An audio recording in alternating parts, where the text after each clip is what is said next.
guys! Good morning! For today's video guys, it's all about our Vietnam trip.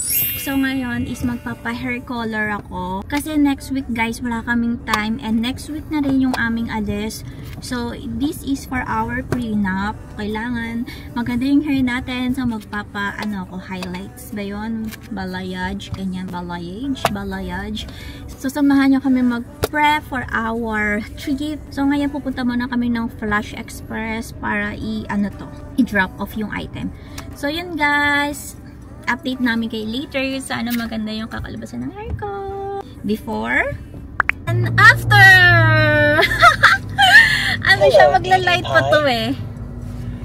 Inano nila, dinark ngayon. So, kinulot nila para ma-appreciate daw natin yung color. Sobrang ganda. Sobrang bet ko. Oh.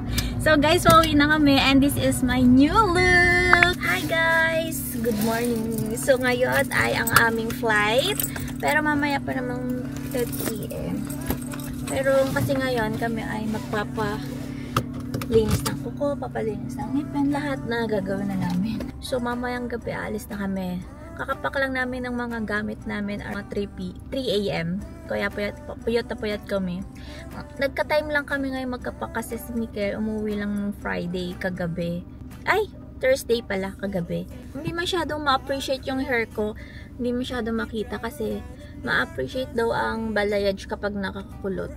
So, hindi nyo nakikita masyado yung highlights, diba? Ayan.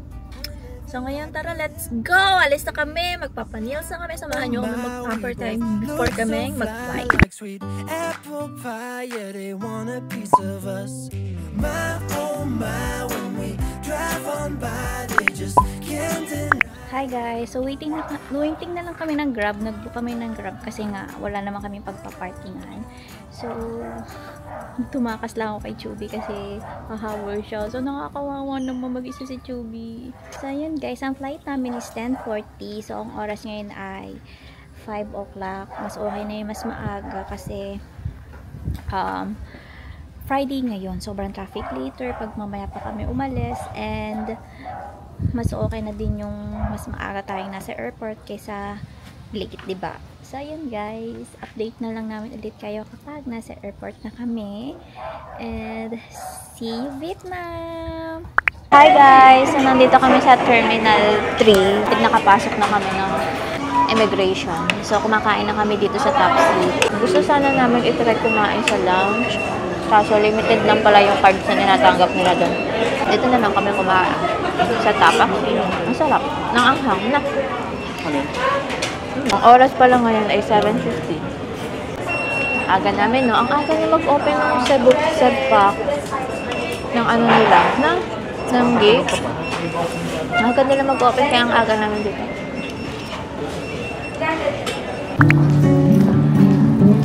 Recording!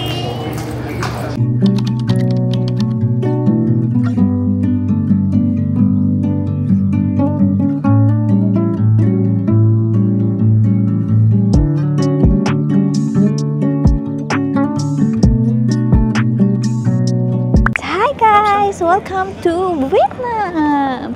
So ngayon guys, dito na kami sa labas ng airport and magwi-withdraw muna kami dito sa bank nila. Tapos para diretso currency na ang pag-withdraw namin. So guys, hindi pala pwede magpapalit ng peso tapos pera nila. So ang ginawa ko na lang is nag-book na lang ako via credit card yung sa Grab. Ano naman sa application ko yung naka-connect naman. Connect naman sa application ko yung credit card ko dito sa Grab app. So, waiting na lang kami guys ng aming Grab and making one stop first pa siya. Tingnan nyo, parang sa Pinas lang guys. Ito yung labas ng airport. So guys, tatawid kayo dito. Dito daw parking lot area. So, baka dito yung sa Grab. Aba Diyos ko, hindi namin mahalap kung nasaan yung Grab driver. Kinausap na namin dito, nahingi na kami ng help. Talaga ako'y maduduling nakakahanap eh. Ay, sa wakas, nakasakay na din. Nag-cancel na lang kami ng una namin binook. Tapos ito na. Kung hirap pala dito. May hilo ako. So guys, pagpasok niyo sa Airbnb, small room lang yung na-book namin. And then, dito is meron ng ref. Yan. Pwede magluto. May microwave. Ito yung CR. Ayun, may blower. Lagay ng mga damit. Ito yung CR. So guys, before ako dito mahiga sa kama na to, mayroon akong dinalang mga disposable bedsheet, nagdala ako ng sarili kong punda, and towel. Kasi, as being maarte, okay na din maging maarte, no? Basta hindi ako comfy matulog pag hindi ako kama. Nangangati akong ewan, na feeling ko lang. So, okay na din yun, guys, for your safety. So, papahinga na lang muna kami today at tonight. And later, sa umaga, is lalabas na lang kami para mag-check kung anong pwedeng lakarin, nung pwede na bilhin, na ganyan.